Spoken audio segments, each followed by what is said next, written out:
Now, why do I have this gun in my hand today? I wanted to come before you and address some of the internet rumor and some of the bull crap that's going around and talk specifically about what this gun has and what the features are.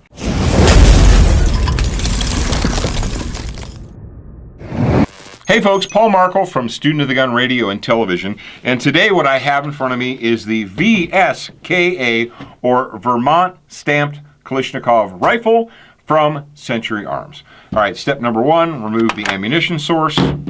Step number two, pull the bolt back, check the chamber. All right, good to go. Now, rather than just read off the features from memory on the top of my head, I thought what I would do is actually go to the website and read the features off specifically. How's that sound? Okay, the VSKA, or Vermont Stamped Kalashnikov Rifle, has a carburized 4140 steel bolt. Critical components are made of heat-treated S7 steel. And all you guys out there who are steel aficionados, you can look it up. The carrier, the feed ramp, and the front trunnion are heat-treated S7 steel. It has an RAK1 enhanced trigger group. It has a chrome moly 4150 barrel. It has wood stock and forends, or foregrips, that are made out of American maple. Obviously, it is a 7.62 by 39 millimeter gun, and it comes with one 30-round magazine from the factory. Now, this right here, the sling, this is a Galco slick sling. I installed this myself. It did not come with the gun. Probably one of the most valuable and useful products in the Galco catalog is this sling itself. Now, the gun comes with a rear sling loop on the buttstock and a front sling loop on the left side, which is pretty standard AK. You've got a slant brake up front, adjustable front sight. You have an adjustable rear sight that takes you all the way out to 800 meters if you are a big optimist. Right here, the safety lever does have a notch cut in it to use as a bolt hold open. Let's see if I can do this with one hand on camera. Aha, I did it. That's not standard AK, but it's an addition that they put on there. Does it take away anything from the gun? I don't think so, and it is kind of a nice feature. And then, of course, you just have a plastic generic pistol grip and a steel butt cover, so you don't screw up your wooden stock. All right. One of the big things that's going around on the internet right now is that the headspace is incorrect or bad or flawed on this gun. So what I did was, rather than listen to internet bull crap, and can we be honest with each other? I think we can be honest with each other. I think we know each other well enough to be honest. The vast majority of the hatred going around about Century guns and Century AKs was started and generated and kept going by the Century Arms competitors. All right, let's be honest with each other. So I went to the Brownells website and I bought a set of 7.62 by 39 go, no-go headspace gauges. One of the really nice things about Brownells is the fact that they have a lot of intelligent and well-educated people at Brownells, and they've made a ton of training videos. And if you buy a product from Brownells, chances are really good that they have a video to explain how to, why, and so forth, just about any product that you'd buy. And they actually have a headspace video, a headspace gauge video, and there are other videos that you can go online and see.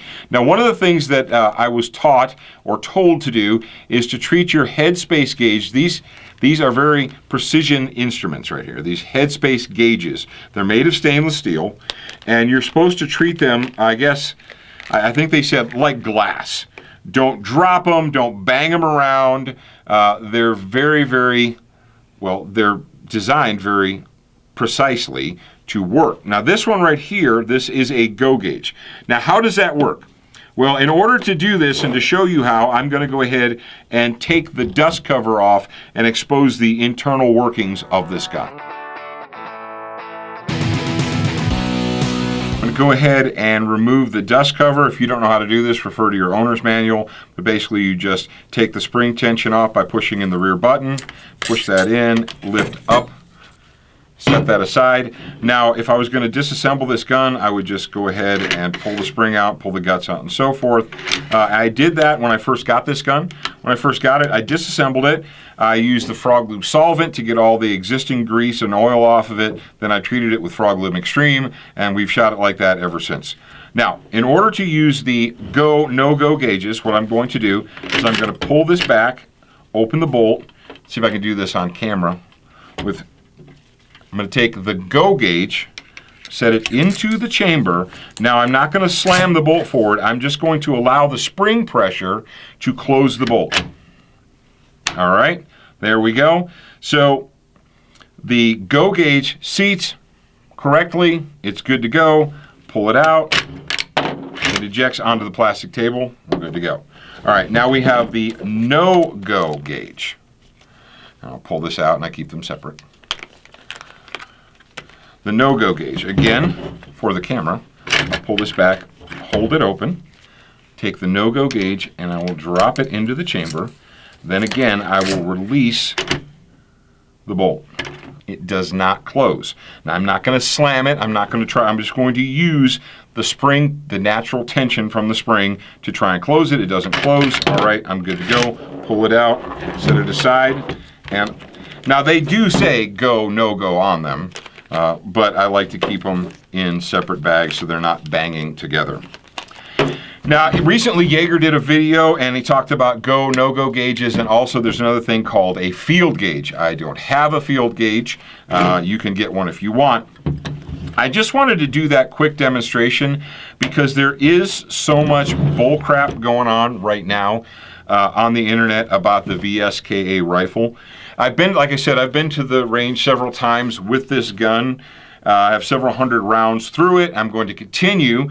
We recently did a cold weather test where we put the Frog Lube on it at home in a warm standard condition, took it out, buried it in the snow, shot it in single-digit temperatures, got it super hot. If you look, you can see a little bit of discoloration here. What I did is I got the barrel super hot, almost to the point where I couldn't touch it, threw it in a snowbank, covered it in snow, pulled it back out again, loaded it up, fired it some more.